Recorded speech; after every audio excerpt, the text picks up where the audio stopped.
प्यारे बच्चों, सुप्रभात। मैंने आपको उपमा अलंकार पीछे पढ़ाया है।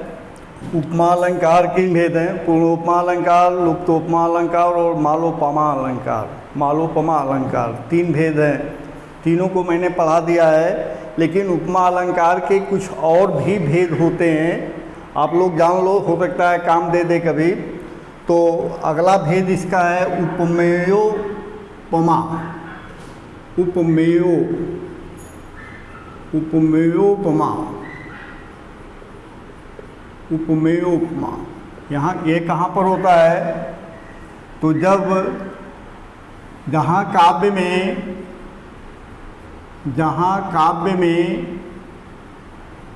परस्पर उपमेय को उपमान और उपमान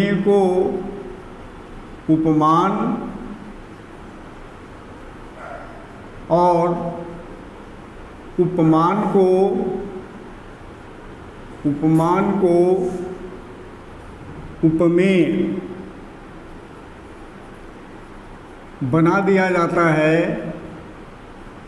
बना दिया जाता है, वहाँ उपमेयोपमा होता है। जहाँ काव्य में परस्पर उपमेय को उपमान और उपमान को उपमेय बना दिया जाता है, वहाँ पर उपमेयोपमा अलंकार होता है। ये उपमा अलंकार का ही एक भेद है। जैसे मुख चंद्र सम।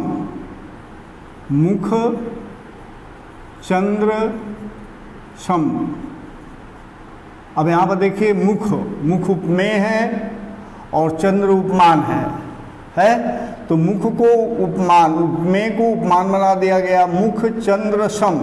तो मुख उपमेय है और उपमान चंद्र है, तो मुख उपमेय को उपमान बना दिया गया। तो उपमेय को उपमान बना दिया जाए और उपमान को उपमेय बना दिया जाए, तो मुख चंद्र सम है और चंद्र मुख सम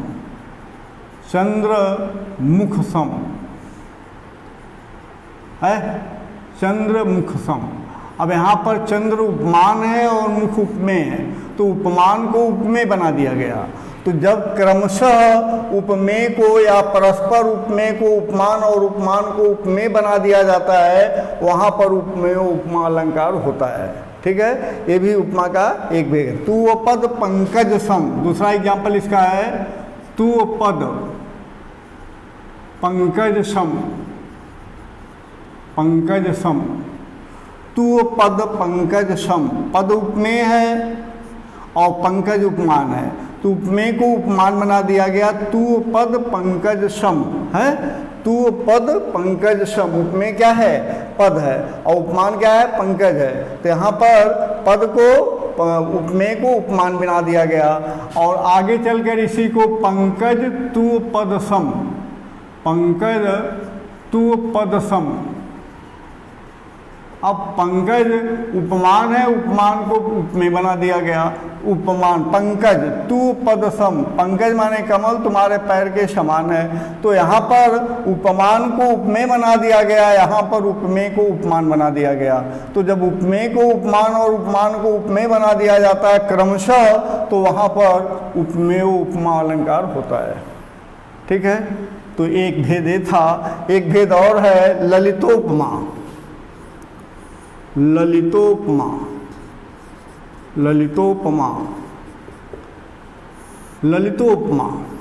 ये कहाँ होता है?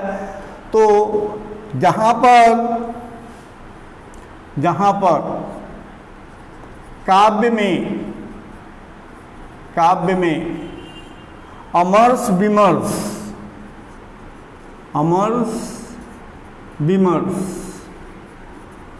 जहाँ पर काव्य में अमर्ष विमर्श, हास्य निंदा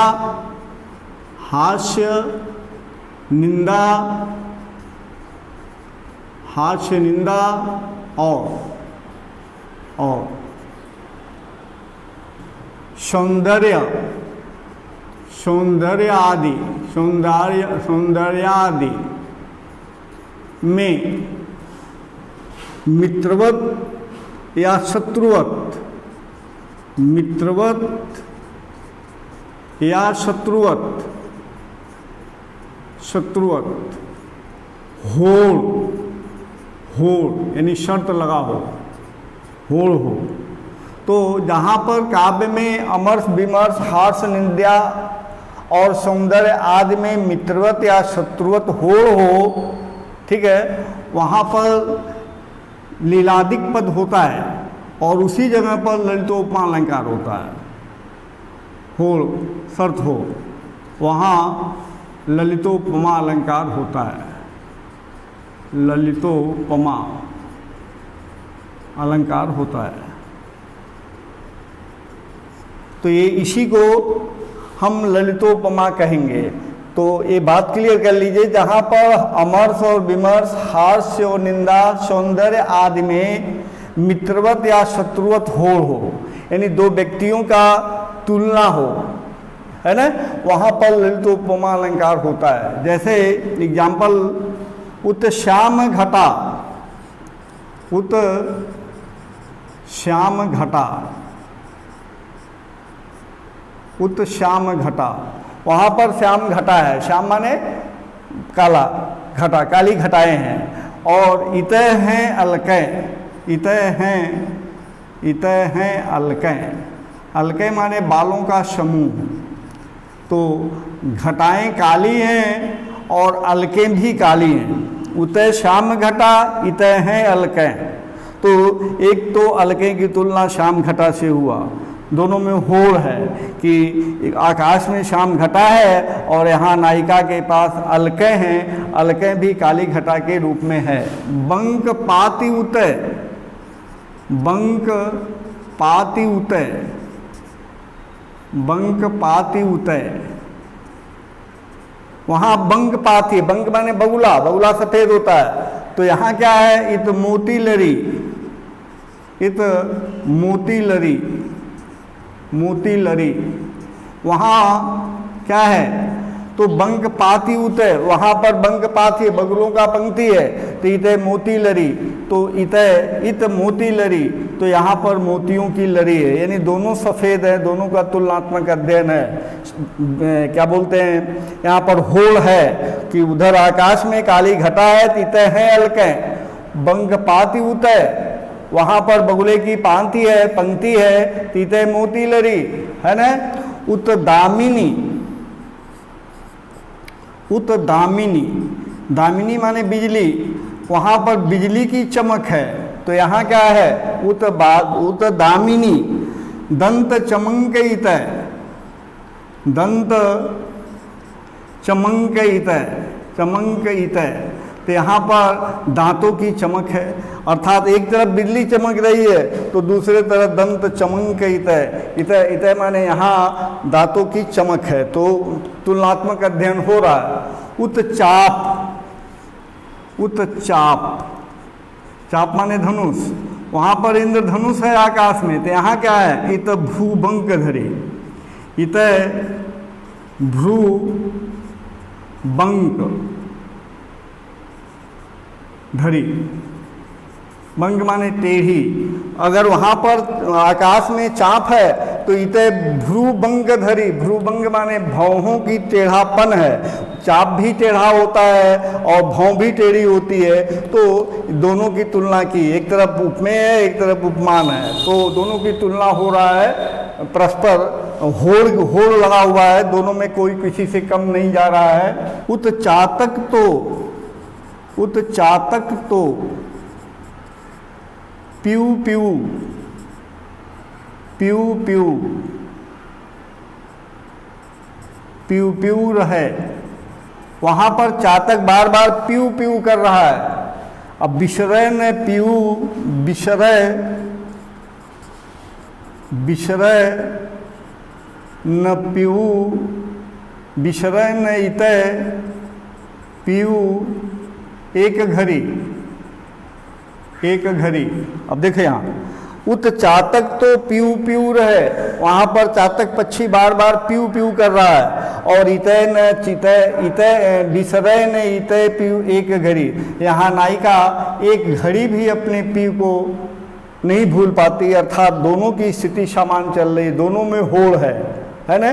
तो मैंने क्या बोला कि जहाँ पर काव्य में अमर्ष विमर्श हास्य निंदा सौंदर्य आदि मित्रवत या शत्रुवत होड़ हो, यहाँ पर होड़ लगी हुई है। तो जहाँ पर उपमेय और उपमान का होड़ लगा हुआ हो वहाँ पर ललित उपमा अलंकार होता है। एक लाइन और इसमें बचा हुआ है, उत बूंद अखंड, उत बूंद अखंड, वहाँ पर वर्षा की अखंड बूंदें, लगातार वर्षा हो रही है। इते अंशुआ बरसे, इते अंशुआ अशुआ बरसे है। तो उत बूंद अखंड इते अशुआ बरसे, बिरहीन बिरहीन तय होड़ परी। अर्थात एक बिरहणी जो है उसका होड़ किससे है? आकाश में घटने वाले घटनाओं के साथ। फिर से देख लो आप, उत श्याम घटा इतय अलकै, आकाश में काली घटाएं हैं तो इधर नायिका के या बिरहणी के अलकै, अलकै माने बालों का समूह है, दोनों काले हैं। बंग पाती उतय, अगर आकाश में बगुलों की पंक्ति है तो इधर उसके गले में मोतियों की माला है, लरी है। उत दामिनी, अगर आकाश में बिजली चमक रही है तो दंत चमक इतय, तो यहाँ पर दांतों की सुंदर चमक है। उत चाप, आकाश में यदि इंद्रधनुष है तो इतय भू बंक धरी, तो यहाँ पर उसकी भौवें टेढ़ापन को धारण की हुई हैं। अर्थात चाप का जो तुलना किया वो भ्रूभंग से किया। उत चातक तो पीऊ पीऊ रहे, वहाँ पर प्रकृति में चातक जो है पीऊ पीऊ का लगातार रट लगा रखा है। तो यहाँ नायिका भी एक पल के लिए भी अपने पीऊ को बिसार नहीं पा रही है, भूल नहीं पा रही है। बिसरे न इतय पीऊ एक घड़ी, उत बूंद अखंड, यहाँ वहाँ पर यदि लगातार पानी की वर्षा हो रही है तीते अंशुआ बरसे, यहाँ पर बिरहणी के पास लगातार आंसुओं की वर्षा हो रही है, अर्थात दोनों तरफ वर्षा हो रही है। इस तरह से बिरहीन तय होड़ परी, बिरहीन जो है प्रकृति के संपर्क में घटने वाले घटनाओं के साथ होड़ लगा रखी है। तो जहाँ पर इस तरह के भाव आते हैं वहाँ पर ललितोपमा अलंकार होता है। ठीक है, ये रहा आपका ललितोपमा। तो उपमा अलंकार को मैंने 3 भेद मेन में पढ़ाया है, मालोपमा, पूर्णोपमा और लुप्तोपमा। उसमें भी भेद थे मैंने बता दिया। आगे उपमा के 2 और भेद हो गए, उपमेयोपमा और ललितोपमा। ये जल्दी मिलता नहीं है, ठीक है। हायर क्लास में पूछा जा सकता है, पीजीटी और टीजीटी में इसे पूछा जा सकता है। तो उपमेयोपमा और ललितोपमा, ये रहा आपका एग्जाम्पल। प्रॉब्लम हो तो आप कमेंट करके पूछिए, और यदि अच्छा लगता हो उसको लाइक और शेयर सब्सक्राइब करिए। धन्यवाद।